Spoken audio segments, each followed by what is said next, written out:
الله الرحمن الرحيم عن أبي هريرة رضي الله عنه قال قال رسول الله صلى الله عليه وسلم لو يعلم الناس ما في النداء والصف الأول ثم لم يجدوا إلا أن يستهموا لاستهموا إليه رواه البخاری ورواه مسلم۔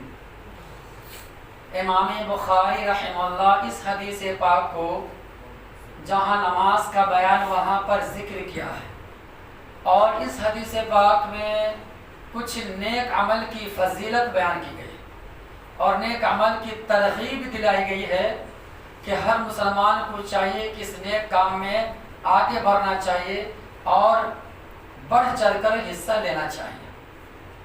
حدیث کے راوی سیدنا ابو ہریرہ رضی اللہ عنہ بیان کرتے ہیں کہ اللہ کے نبی اکرم صلی اللہ علیہ وسلم یہ ارشاد فرماتے ہیں، اگر لوگوں کو پتہ چل جائے کہ اذان دینے میں اور پہلی صف میں نماز پڑھنے میں کیا فضیلت ہے اور اس کا کیا اجر و ثواب ملتا ہے، اگر اس کی اہمیت کا اندازہ لگ جائے اور اس کے اجر و ثواب کی قدر و قیمت کا پتہ چل جائے تو اگر لوگ جھگڑنے پر آ جائے تو قرعہ اندازی کرنے پر تیار ہو جائیں گے۔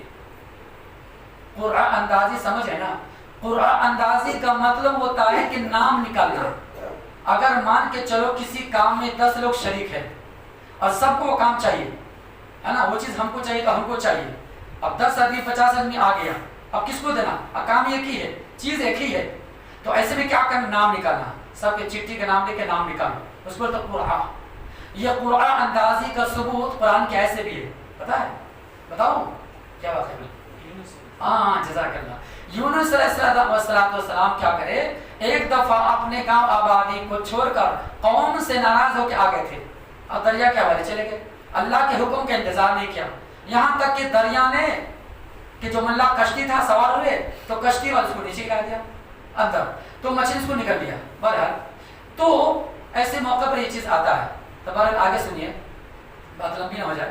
کہنے کا مطلب ہے کہ اس طریقے سے قرآن نکالنے کا ثبوت حدیث میں آتا ہے۔ اب اس کے بعد کیا بیان کیا گیا؟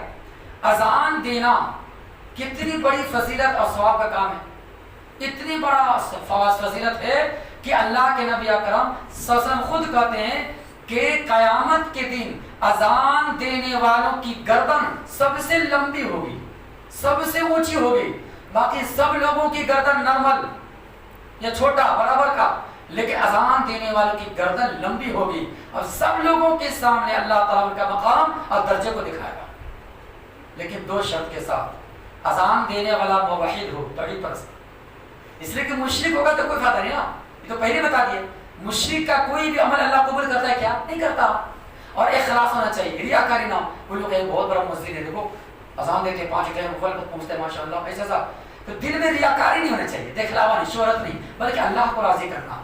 2 نیت اگر اس کی پکی ہے تو قیامت کے اللہ تعالیٰ اذان دینے والوں کا اجر و ثواب بڑھا دے گا۔ اور پہلی صف میں، اسے کیا پتہ چلا؟ پہلی صف میں ہم کو نماز پڑھنا چاہیے۔ آج پہلی صف میں پیچھے رہتی، بعد میں آتے، کوئی دوسرے صف میں، کوئی تیسرے میں، کوئی چوتھے میں، اور کسی تو پوری لگا چلے جاتے، اور کچھ لوگوں تو معمولی رہتا، ہمیشہ دیکھنا 5 نماز میں سے کوئی نہ کوئی نماز میں لوگوں کی رکعت چھوٹی رہتی، تو جان بوجھ کے ایسا کرتے ہیں۔ جب اسے وقت معلوم ہے کہ بھائی نماز کا یہ وقت ہے جماعت کا، تو وہ پہلے آنے کی کوشش کرے۔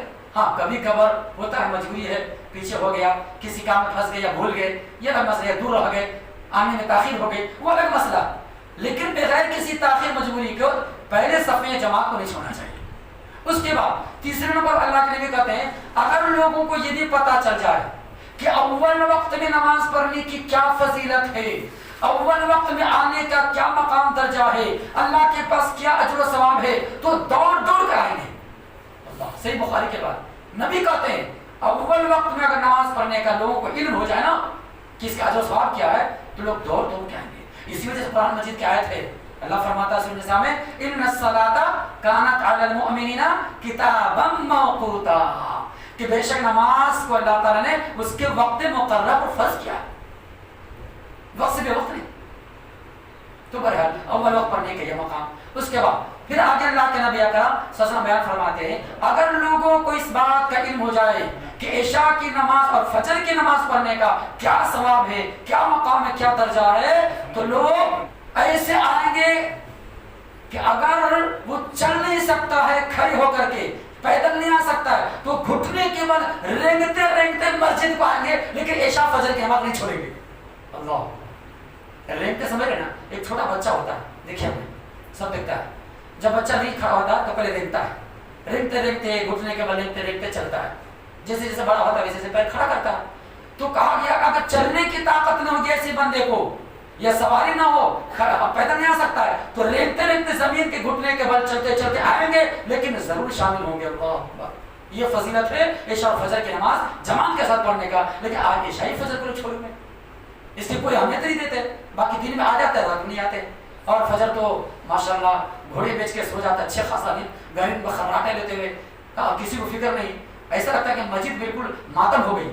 ماتم جانتے نا، کوئی میت مر جاتا ہے، سناٹا چھا گیا، گھر میں سب لوگ رہے بلک رہے، میت ہو، ایسا ماتم چھا جاتا ہے مسجد کے اندر۔ تو اس کا بھی دھیان دینے سے پر ہے۔